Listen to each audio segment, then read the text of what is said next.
This latest section of the National Highway link on the western side of Lake Macquarie extends the freeway 16 kilometres from Morisset to Freeman's Waterholes interchange at a cost of $37 million.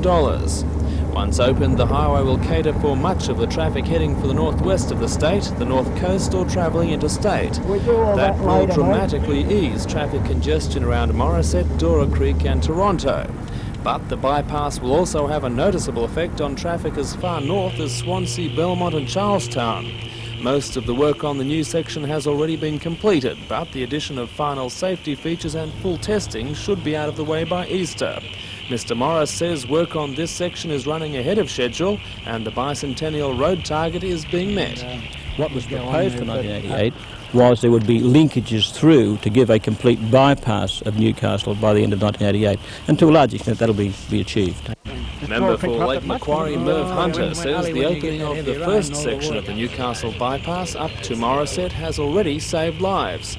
Actually, there hasn't been one road death between Wyong and Morisset since that last section was opened, and there hasn't been one serious accident. I would say that this now will afford the same safety measures as what that previous section's done. The people at Kurumbong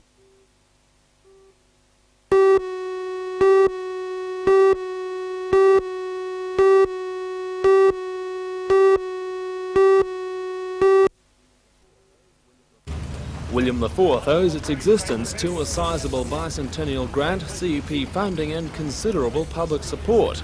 Today the federal government wound up its contribution with the final part of a $300,000 grant handed over by Transport Minister Peter Morris. From today the William IV has to make its own way. Already it's booked pretty solidly for the bicentennial year, but tonight it sails to Kiama for a special job. The paddle wheeler will play the part of a police boat in the production of a television miniseries, The Australian Break. The non-profit project will earn more than $7,000 in the week-long shoot and no doubt enjoy considerable publicity once the series is released. Vice President of the William IV project, Tom Barnes, has no doubts the vessel will prosper. From now on, it's over to us. We have to make the project viable, stand on our own 2 feet, as it were. And we have to work now as a team and get together and do it professionally.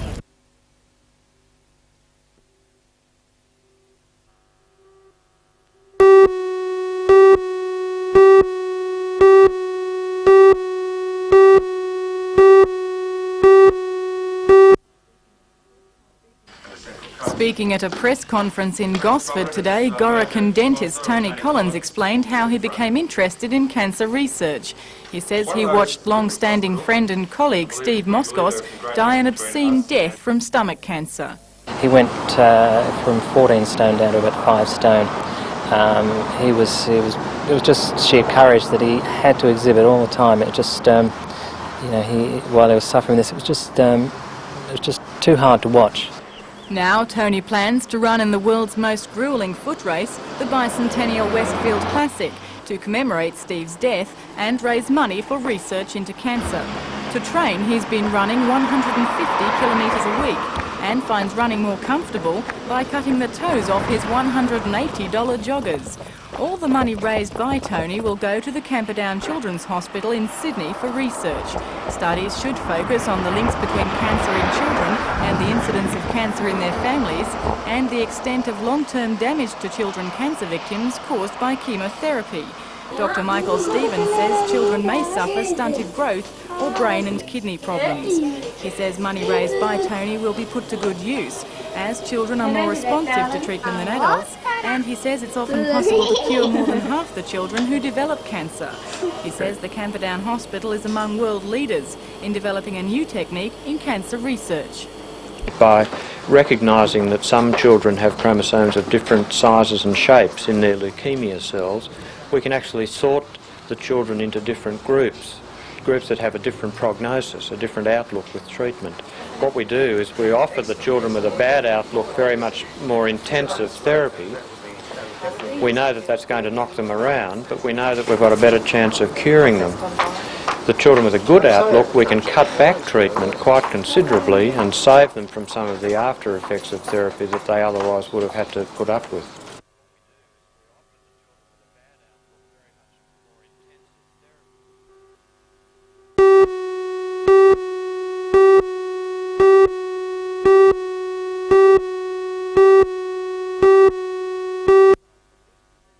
The Kings are Sydney's sole team in the NBL this season, being a combination of the Supersonics and West Stars teams from last year. Both the Falcons and Kings have 3 wins from 5 matches.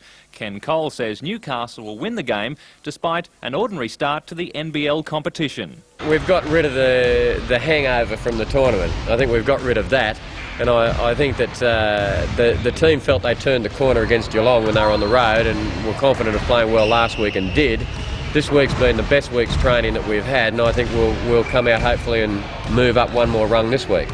Cole also believes Mike Johnson is worthy of being named in the Australian squad next week. I'd like to feel that Michael has done more than enough to warrant re-inclusion in that squad, and I would think that if Wayne McDaniels keeps playing the way he is, that the day that he's eligible to represent the country, he'll be selected too. But I think we're getting a big lift now from our youngsters, and that's really been the difference so far. I'm confident that, again, providing we play the sort of game that we should play, that we can win again on Saturday night. I think that we're our own worst enemy, and providing we're at our best, we'll win.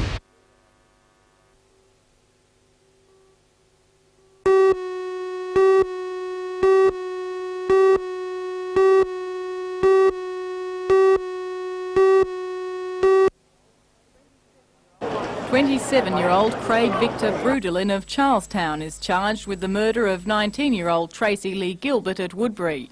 Tracy died on Wednesday morning after being shot in the head at the hairdressing salon where she worked on Tuesday. Brudelin underwent surgery at the Royal Newcastle Hospital today and is now reported to be in a stable condition with a gunshot wound to his head. Meanwhile, hundreds of mourners attended Tracy's funeral at Beresfield today. Family and friends filled St Paul's Anglican Church and spilled out onto Lawson Avenue. Police blocked the road between Landor Street and Beresford Avenue to accommodate the crowd. After the service conducted by Father Peter Mumford, Tracy's body was taken to the Newcastle crematorium.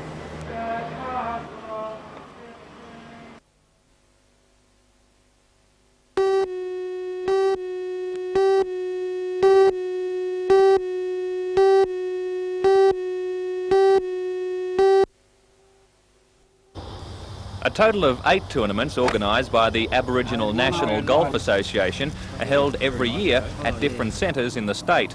Today's, at the Newcastle Club, is the first of the year and featured 50 players who had come from all over New South Wales.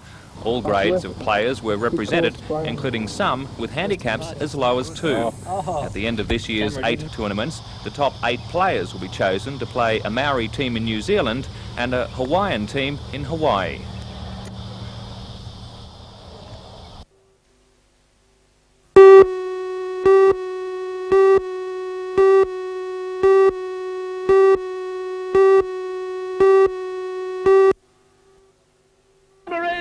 Watson, who is a formidable rider on his home track, is keen to topple the national champ, but won't find it easy. Crump, who rode at Newcastle earlier this year in open competition and the International Test Series, showed he is a hard man to beat. Riders from Victoria, Sydney and Taree will also be featured on the program. The Australian GP Speed Car Championship will also be contested tomorrow night, with 21 drivers from all over Australia competing, as well as 2 from New Zealand. Also on the program will be Formula 500s, modified rods and stock cars. The car number 5 of John Black.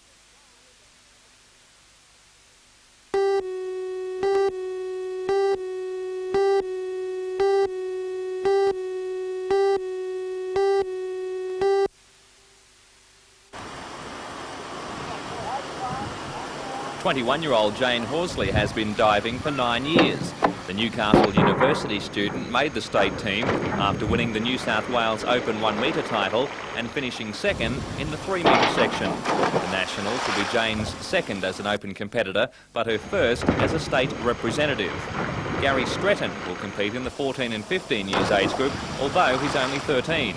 At the recent state titles, he won gold in the 1 and 3 metre springboards, as well as the power. He's been competing for 3 years, making the state team each season. Tony Lawson is the other local diver, although he's moved to Brisbane to attend the Australian Institute of Sport. The 15-year-old will take on divers up to 3 years his senior.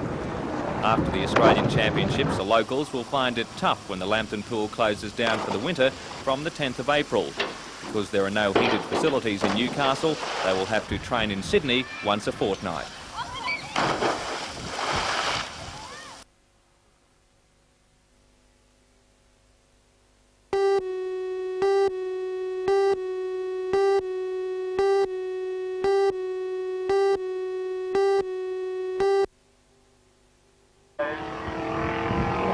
The high-powered vessels had come from far and wide. 22 boats from as far away as Sydney and Port Macquarie took part, although strong crosswinds meant they could not be fully extended.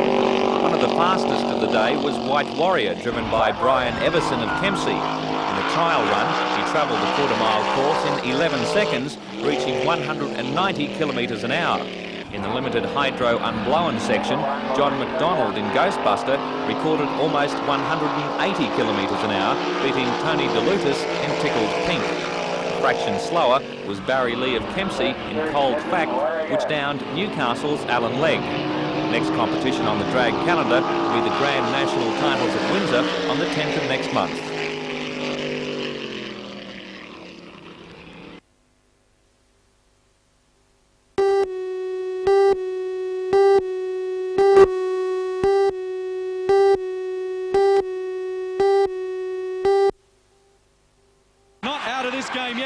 Newcastle was behind from the beginning of the match, trailing by 8 points at half-time and 17 at three-quarter time. Despite playing their best basketball in the final session and outscoring Sydney, the Falcons were no match.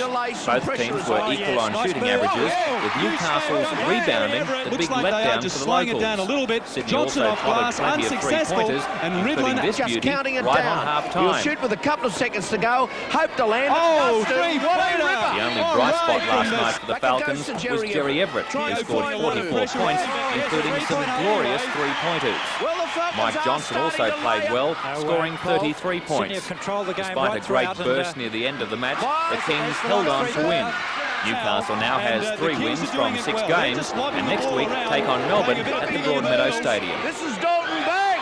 Huge slam dunk from Mark Dalton. He was fouled on the way.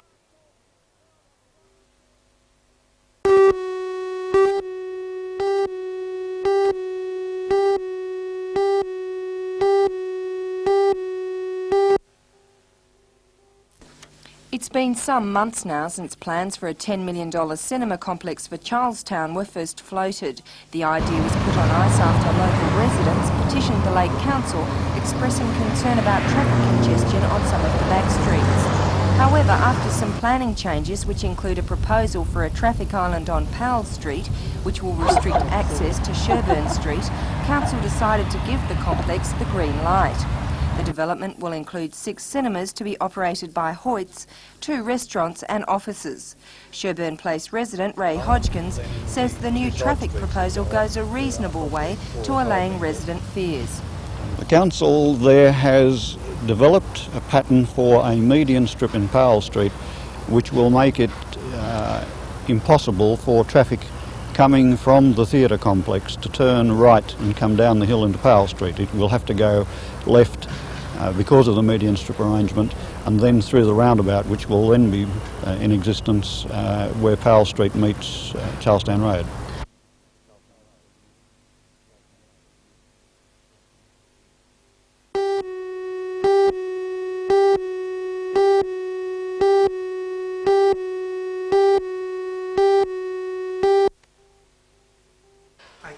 The kids' book started as an idea put forward by a member of the public to the NBN Children's Committee. From there, a local initiatives grant of $10,000 from the Bicentennial Committee and sponsorship by the Hunter District Water Board has brought the concept to the verge of realisation. Paul Kavanagh from the Newcastle University and Wendy Schiller from the Hunter Institute have sorted through hundreds of paintings, poems and stories submitted mainly by younger people, although entries are wanted from anyone up to 20 years of age. Wendy says the book is an important chance for young people to be a part of this special year. Well, it's something that we thought all the kids in the Hunter could contribute to, and they all live here and have their own ideas about what they like and don't like about the Hunter, so this is a chance for them to express those ideas in painting form or poetry or story form. Okay. Well, Paul, ideally, what kind of works would you like to see in the finished book? Well, we're looking for the most interesting things, the most colourful paintings, the most picturesque photographs, the most colourful language in the poetry. Really, the things with character. Interested artists, poets and generally creative young people will have until the end of this month to submit their works.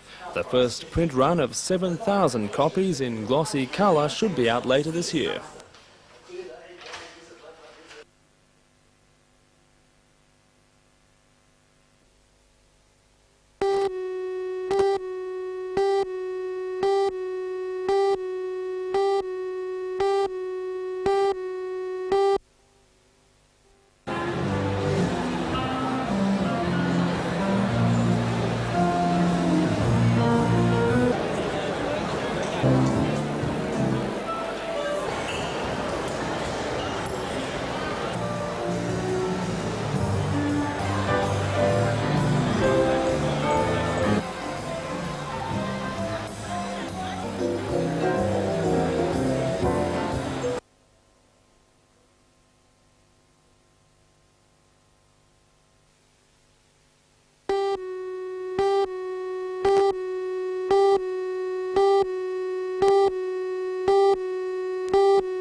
Sensational opening for Garden City, which has been transformed into the retail showpiece of the Hunter Valley.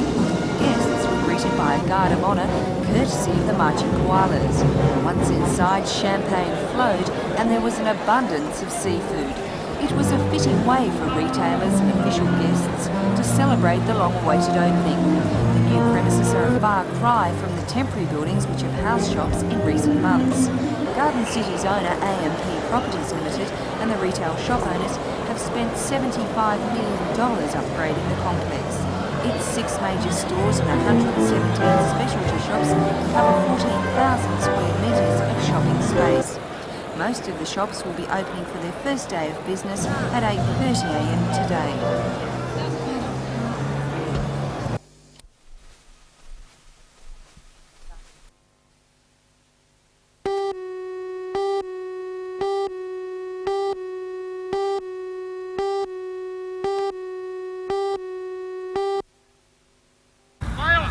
It's been a testing season for the fledgling Newcastle Australs. So far they've managed to clinch 2 wins from 3 games. But this weekend they'll face their biggest challenge so far when they take on Penrith. If they win, they'll soar on the New South Wales State Soccer League ladder, but if they lose, they'll plummet.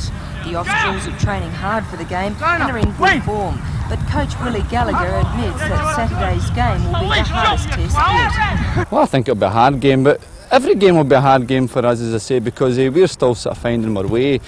And the hardest things are, as I say, we've got a good squad, but it's getting the right blend. And the Knights will have the same thing. I mean, they'll probably got a good squad of lads, but getting the right blend on the park and that sort of thing. And sometimes the hardest thing is to get the players to believe in themselves.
Dr Huxley has included 18 recommendations in his response to the government's Green Paper, which he says should be subject to significant review and rewriting. We want more Higher people education graduating. institutions from around the country have until the end of April to reply.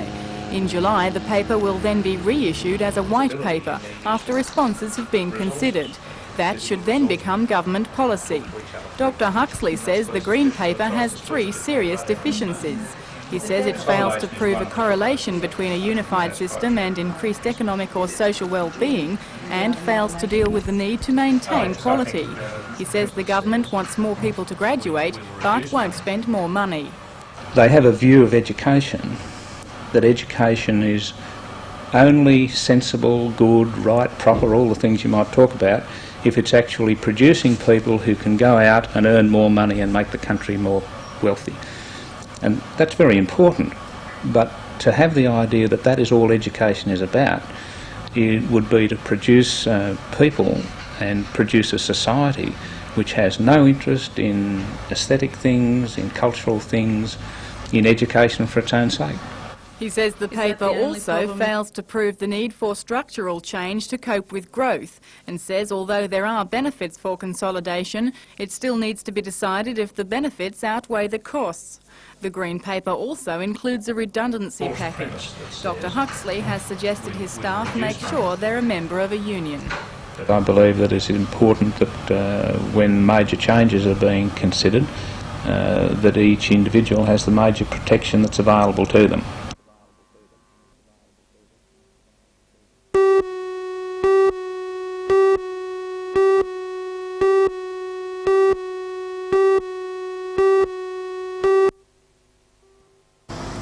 It was 2:30 when this Brambles semi-trailer was negotiating the roundabout, turning from Elizabeth Street into Hannell Street. A load of steel pipes moved across the tray, shifting the balance point and causing the whole rig to capsize. Tons of steel came to rest harmlessly on the grassy verge, and the driver emerged from his shattered cabin with only a severe shaking. He's now in hospital being checked for minor cuts and bruises. It took 2 cranes and a couple of forklifts to right the semi-trailer and retrieve the load, but it was still a couple of hours before things got back to normal.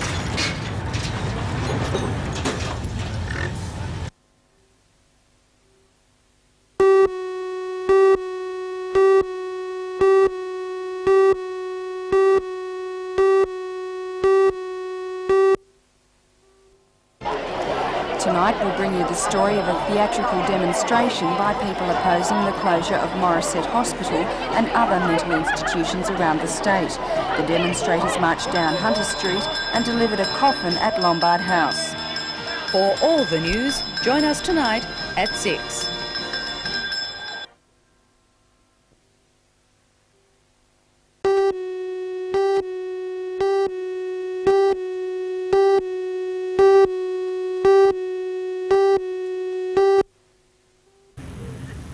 Long jumper Linda Garden is making a comeback in her field after a lengthy break. The mother of 3 was a finalist in the 1984 Los Angeles Olympics, but soon after retired from competition to give more time to her family. Linda started running again for relaxation last year, and after being encouraged by her coach, started training for the long jump in November. Despite her brief training period, Linda's coach believes she has a good chance of a medal at the Australian Championships. This year's championships have added importance for the athletes, as they will also serve as the final selection trials for the Olympic squad to compete at Seoul. And selectors will almost certainly be taking a good look at 19-year-old David Rundle. David is favourite to win the under-20s 2,000 metre steeplechase and is also expected to perform well in the 3,000 metre open steeplechase. The latter is a particularly gruelling race, over 7.5 laps, 26 hurdles and 7 water jumps. David is reserved about his hopes of an Olympic selection this year, but has definite aims for the next Games. Another young Newcastle athlete making a name for himself is 17-year-old Paul Henderson. Paul, a sprinter and long jumper, is currently training for an international invitation competition in the USA next month. Paul was chosen by selectors to join the International Sports Australia team, which is designed to give promising young athletes experience in international competition.